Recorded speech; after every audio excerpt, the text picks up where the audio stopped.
Gusto ko lang i-share sa inyo yung experience ko sa kwan namin, yung rep namin na ano, nabuak ang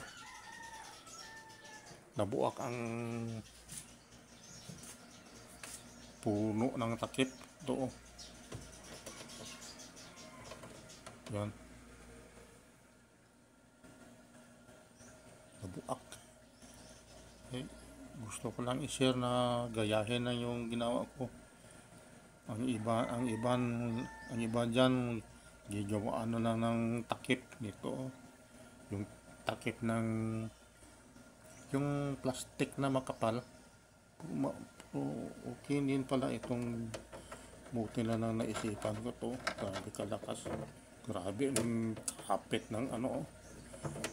Grabe kumapit ang Pioneer na puksi. So maraming salamat.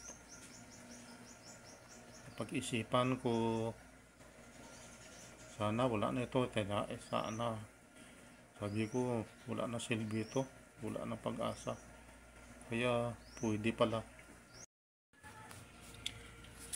Hello Marie, mga pare. Ito ang rip natin yan na nasira. Ito oh. Pinilit ni Mrs. na buksan.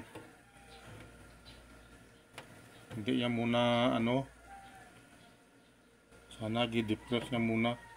Kasi grabe kalakas mag-ice ito sa loob. Kaya nagbuo ang mga ice dito sa gilid-gilid dito. Dito sa mga gilid-gilid.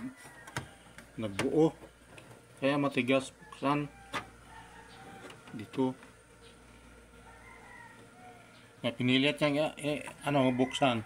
Ganyan. Ngayon. Nagbara ang mga ice dito. Di nabiak ito dito. Natapon yung parang may ano dito, may butas pa to dito, may butas, tapos may nakaganan itong takip dito, tapos ito din siya taas, may ganyan siya oh. Ganyan, may butas dito, tapos nakaganyan siya para hindi siya malaglag, para siya ma-close. So, hindi na mapakinabangan. Wala naman kabilhan. So ginawa ko, napag-isipan ko na ano kaya kung bilihan ko ng Pioneer epoxy. Kaya ginawa ko. Sinubukan ko lang. Pero nag-click man naman. Grabe ako katigas mo, ilinis ko, hindi matanggal. Sobrang dikit niya oh. Grabe ang kapit. Oh, ito. Grabe ang kanyang kapit. So sana itapon na lang, tapos hindi na mapakidamangan itong loob niya. Kasi wala na itong takip. Ito sa yung takip niya. Yan. Yan. Okay na. Siguro kung tinapon ko, wala na to. Buti na nakaisip ako ba. Ano kaya kung lagyan ko ng epoxy? Sabi ko baka hindi magana kasi basa man ito. Palagi na lang ito may tubig. Nagamold. Pero okay din pala. Itong nangyari oh. Okay lang na. Matibay siya, matibay. Kaya mga pare, kung masira ganyan ang takip ng inyong freezer, huwag kang matakot. Bibili ka lang ng Pioneer na epoxy. Haluin mo lang maglagay ka lang ng kunti. Haluin mo. Ipares mo ba? Tapos kung ano kalaki yung sa puti, ganyan din kalaki yung sa itim. Tapos ihalo yan, mixing. Tapos lagyan nyo ito. Ilagay nyo dito. ang ginawa ko, ano, sabi ko, kung